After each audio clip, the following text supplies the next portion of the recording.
آج ہماری سوسائٹی میں سماجی، سیاسی، معاشی معاملات پر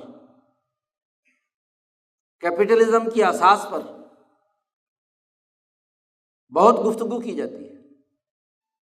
سرمایہ دارانہ تصورات کے تحت معاشرے کی تشکیل، نظاموں کے بنانے کی کوشش کی جاتی ہے۔ سوشلزم اور کمیونزم کی اساس پر معاشروں کی تشکیل پر بات چیت اور گفتگو کی جاتی ہے، لیکن افسوس ہے کہ دین اسلام کی تعلیمات کی روشنی میں سماج کی تشکیل کے بنیادی فکر و نظریے، سیاسی تشکیل کے امور،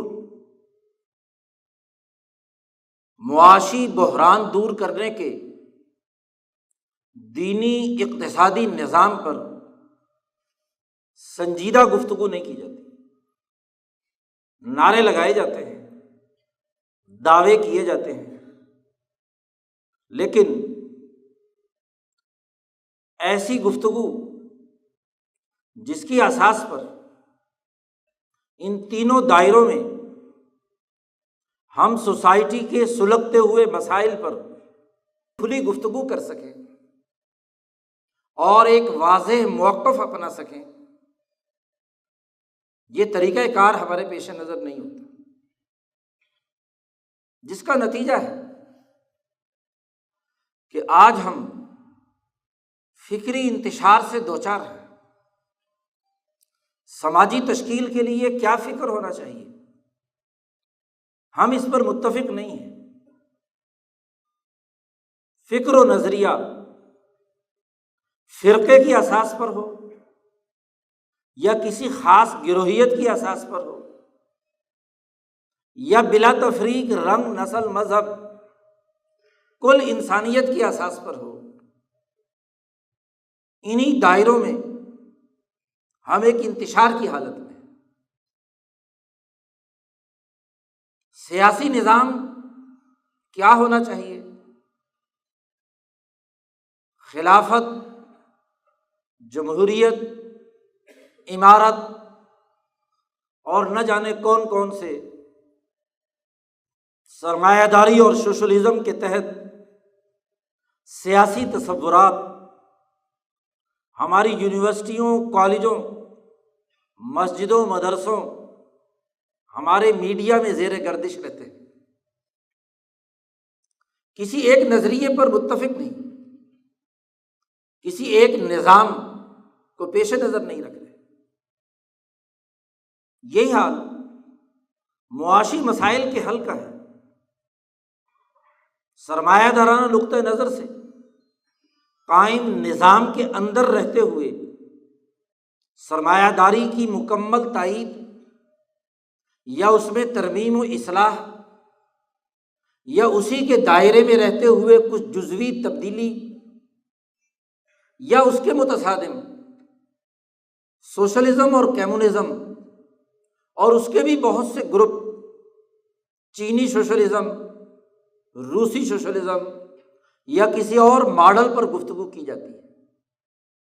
اسلام کے اقتصادی تصورات کیا ہیں؟ اسلام ایک معاشی نظام، معاشروں کی تشکیل کے لیے کیا دیتا ہے؟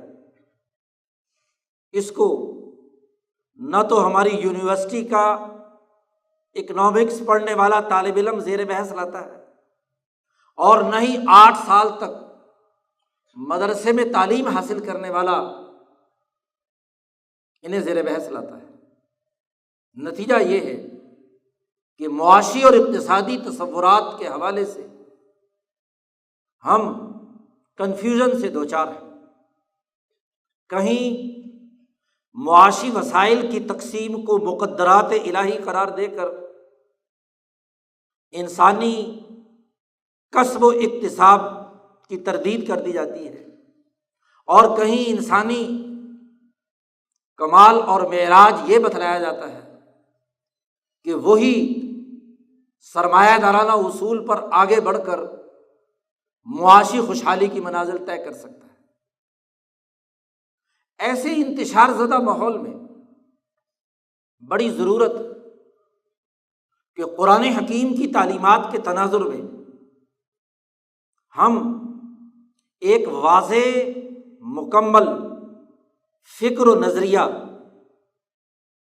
سیاسی مقصد و ہدف، معاشی بحران دور کرنے کا ایک واضح اور مکمل مشن اور ویژن اپنے سامنے رکھیں، اور یقیناً اس کے لیے ہمیں رہنمائی لینی ہے قرآن حکیم کی تعلیم سے، ہمیں رہنمائی لینی ہے پیارے نبی حضرت محمد مصطفیٰ صلی اللہ علیہ وسلم کی سیرت مبارکہ سے، حضور اقدس صلی اللہ علیہ وسلم کے خلفائے راشدین کی جدوجہد اور کوشش سے